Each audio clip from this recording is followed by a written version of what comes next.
If not, we're going to go over it right now so that we all have it fresh in our minds. All right, so rounding review is what I called this. The first thing that's important is obviously being familiar with place value. So if you're asked to round to the tens place, if you're asked to round to the ones place, if you're asked to round to the tenths, you know where that is. That's the first step of this, okay? So figuring out the place value and understanding what that means. Where are we rounding? Here's our place value chart. These are the main places that you will be asked to round to. At this age and moving forward, you're generally going to be asked to round to whole numbers and decimal places. Okay?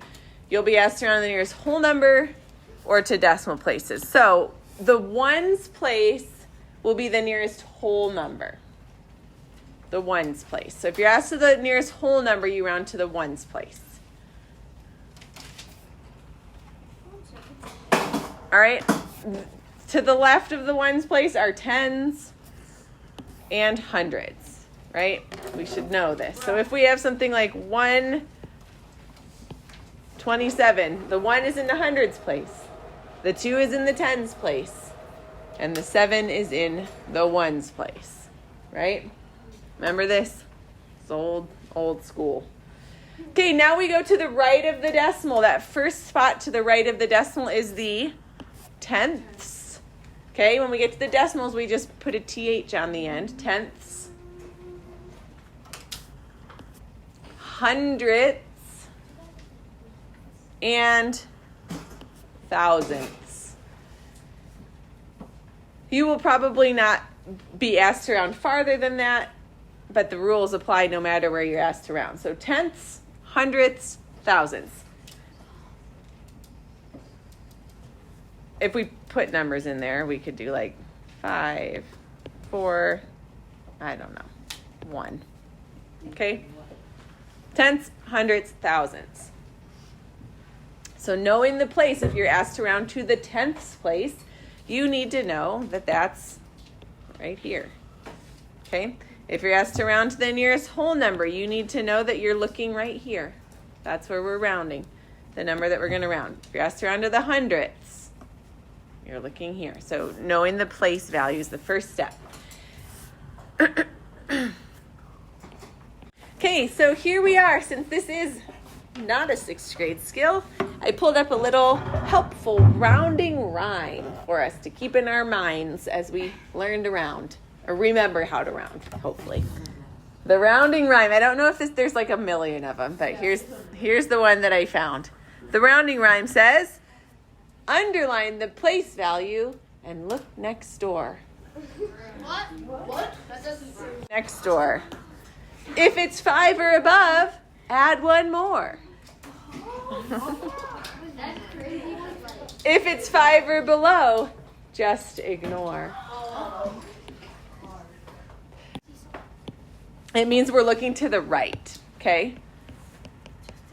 To the number that's to the right of the place value that we're rounding. If that number that's next door is 5 or above, we add 1 more to the place that we underlined. If it's 4 or below that's next door, we just ignore it and the number stays the same. And then everything else to the right becomes a 0. So we only round to that place value. Everything to the right becomes a 0. Okay? Do a couple practice. Round to the nearest hundredth. Here's our number. 15.436. Let's use our rhyme. Okay, which number is in the hundredths place here? Eddie. 436. Nope. What number is it? Which digit is in the hundredths place? Modibo. 3. Underline the place value and look next door. Okay, if it's 5 or above, we will add 1 more to the number that we underlined. Is it 5 or above? No. Yes. 6 next door, the number next door, 6, is above 5. is above 5. That means we add one more to the number that we underlined. 15.44, and then the 6 becomes a 0. We do not have to put the 0. We can just leave it without the 0. The 0 is kind of a placeholder. Okay? Let's do another one. Round to the nearest whole number. That means which place are we rounding to? Right. Technically the ones. All right, look at this. Underline the place value. That's where we're rounding to. And look next door. If it's 5 or above, add one more. If it's 4 or below, just ignore. What are we going to do here, Liam?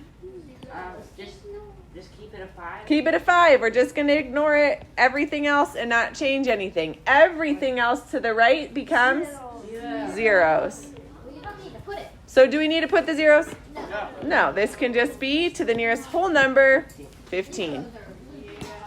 Underline the place value. Where's the tens? What digit is in the tens place? Hudson? 4. Good. So underline the 4. Look to the right. Look next door. Liam, what's going to happen to this number? What is our rounded to the nearest tenth? Nothing but the 3 and the 6. I'm not doing that. Very good. So what is my rounded to the nearest tenth? 15.4. Just ignore because 3 was less than 5. Everything else becomes a 0 or sort of goes away. So to the nearest tenth, Now 4 is lonely. it is 0. No, 4 has 15. Let's do these 4 in your notes. Round each of these to the nearest whole number, which means the ones place. Okay, round each to the ones place. Number 1. What did you round 1.44 to? Modibo. I rounded 1.4 to the 4. What's the answer? Oh, the answer? Yep. I got what? 1. Very good. Because I think what you were trying to say is you looked next door and it was less than 5. So we kept it as just 1 is the correct answer. Could you have put 1.00? Yes. That's the same thing. But you do not have to. 1.4 is not correct. It must be a whole number 1 with zeros following after the decimal point. Number 2, this one was a little trickier. We're looking at 9. Look next door. This is greater than 5. What did you get, Hudson? 20. Because when we round this 9 up, it's going to bump 19 to 20, right? If we round the 9 up, it bumps that whole number up to 20. Number 3, what did you round 15.014 to? Colin? 15. Good. We look to the next door, look to the right. It is less than 5, so we just ignore, and the whole number is 15. What about number 4, Eddie? What'd you do? 91.900. Nope, we have to look at the one we're underlining. We have to underline the ones place. Look next door. That's 92. very good. Now we round the 1 up to a 2. 92. All right.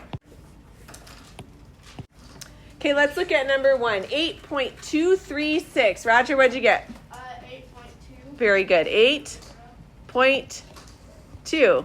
Okay, because 3 was less than 5. It keeps that 2 the same, and everything else becomes a 0 or goes away completely. Good. Number 2. What did you get for number 2, Drew? I got 51.7. Very good. 51. The 7 stays the same. Oops, that should be a 51.7. Everything else goes away, goes to 0. What about number 3? What do we get for number 3? Anna, what'd you get? 59.4. Oh, you did 4. I'll do that first. Good. Oh, that's the wrong arrow. Should be going like that.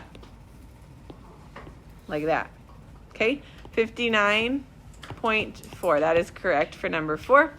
And number 3, what'd you get, Eddie? 9.70. Very good. Okay, we round up 9.70. 7. Because it was bigger than 5, so our 6 becomes a 7. Last one. To the nearest hundredth. Do these 4. Round to the nearest hundredth. Remember, the hundredth place is 2 to the right of the decimal. So underline the hundredths place and round the number to the nearest hundredth. Will, what'd you get for number 1? I got 308.82. Very good. 308.80. The 1 went up because of the 7. And then everything else goes away or becomes a 0. Very good. Hudson, what'd you get for number 2? 6.88. Good. 6.8. The 8 stays the same because 3 was less than 5. Very good. Roger, what'd you get for number 3?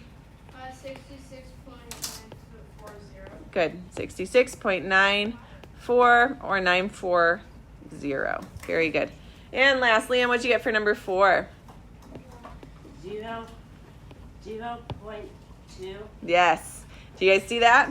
Yeah. The 9 has to go up 1, which means the next one also has to go up 1 because we have to go from 19 to 20.